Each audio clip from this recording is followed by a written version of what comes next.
everybody, and welcome back to the Greenwich Homestead. So we've got a few updates on the farm that I'm going to show you guys today, introduce you to some of the new things happening here, and we're going to go ahead and do a summer garden walk. It's been a little while since I've shown off my garden for you, and I figured I'd walk through. There's been some changes. Market garden it's doing. So our first new development is my Cochin hen. She's about 6 years old now, Mrs. Tuftington. She's one of the few chickens I have that actually have a name.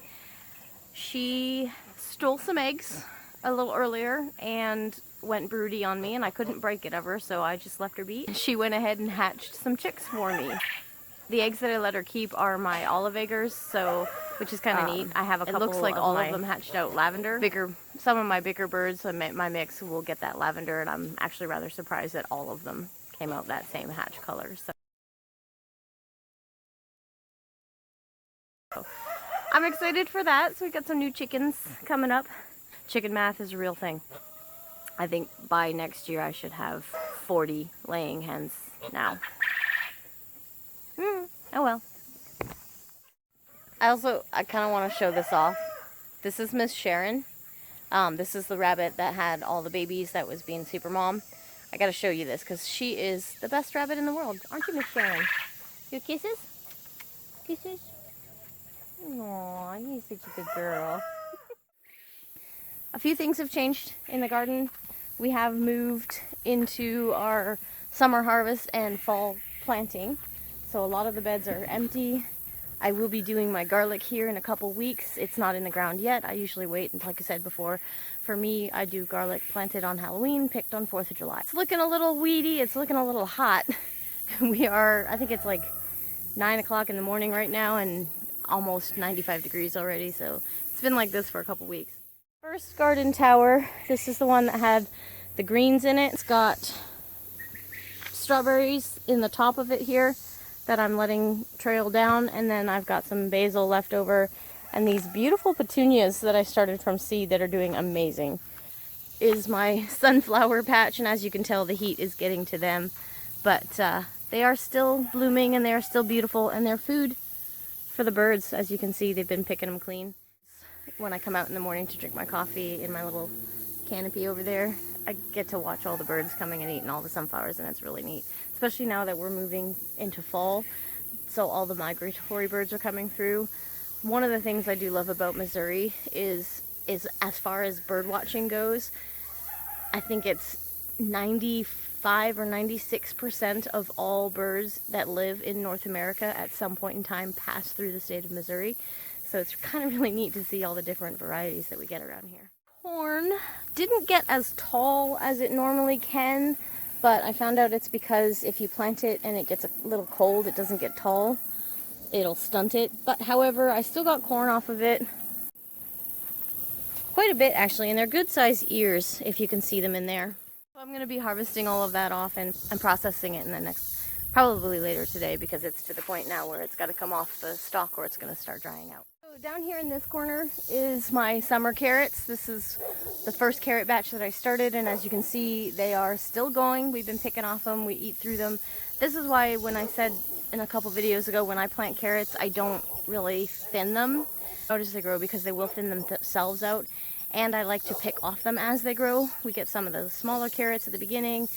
Everything is about ready to come out of the ground now, so they've all stopped growing.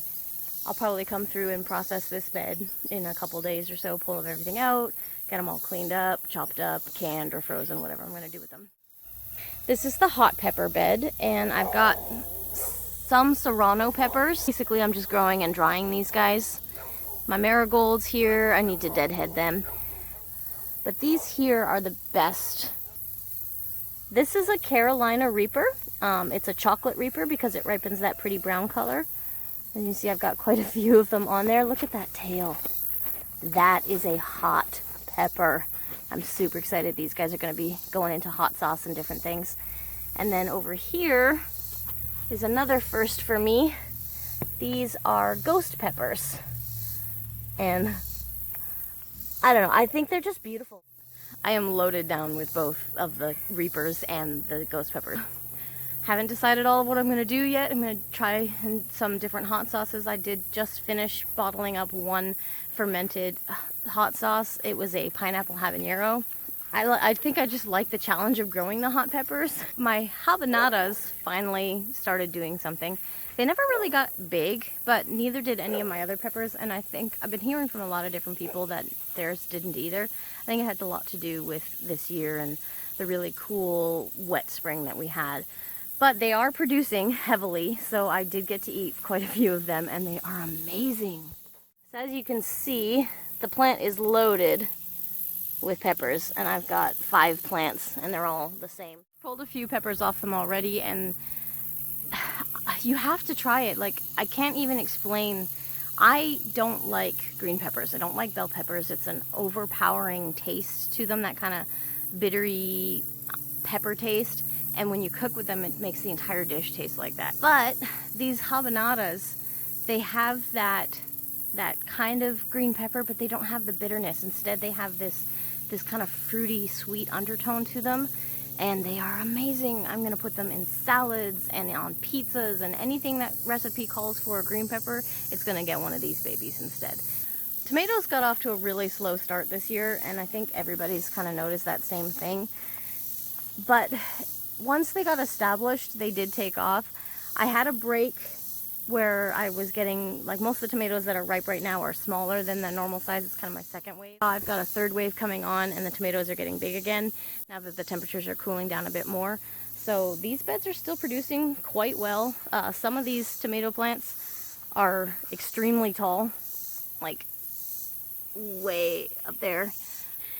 They're a little floppy, they're a little messy because I didn't have my full setup on them yet. We didn't really have time to get the fence support up, but next year we're going to extend these beds out a little bit further and put the cattle panels in the middle, and hopefully we'll get a better yield out of them because I can keep the tomatoes off the ground. I learned from Jessica, actually, to just embrace the garden. When you're growing plants, things are going to happen, and you really don't have as much control over it as you think you would, and you have to just accept that. So one of the things that I started doing this year is, when a volunteer plant came up that wasn't dangerous to the health of the plants I was growing in that space, I left it. And I'm so glad I did, because this happened. This is 100% volunteer. And this one over here is as well. This is a lemon queen over here, and I planted those seeds, but I did not plant any sunflowers that should be that dark. So I have no idea where this beautiful thing came from. And I'm just leaving it and enjoying it. Also, over here in the lettuce bed that is going to seed, I have some volunteer zinnias. And they're all different colors. This is the other green stalk tower. This is the first one. This has also got strawberries in it and some basil. But down here, I've got peanuts growing, which are these really neat little flowers on them.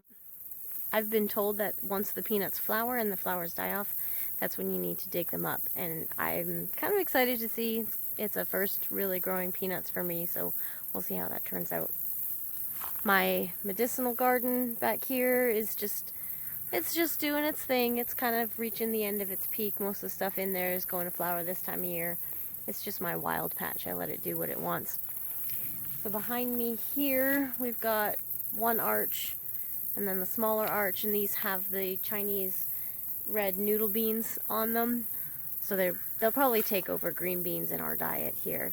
I just like the texture a lot better. We've got some more sunflowers.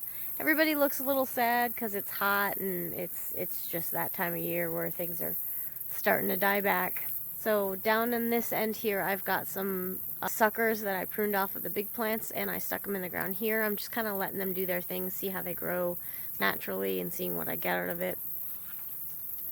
I've got this space here is just empty. I've got one broccoli that's going to seed that I'll harvest from. And then this row here, as you can see, I've started my squash over.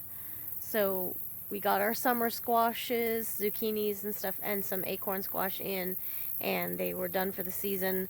So I waited a little bit, and now that we're starting to cool down a bit, I've put in my winter squash. So I do some more zucchini because I really do like it.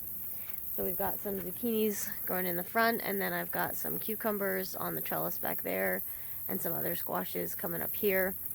I've got some Illinois squash, which is kind of like a giant version of a butternut, and that's down in the big garden. And I've got watermelons down there as well.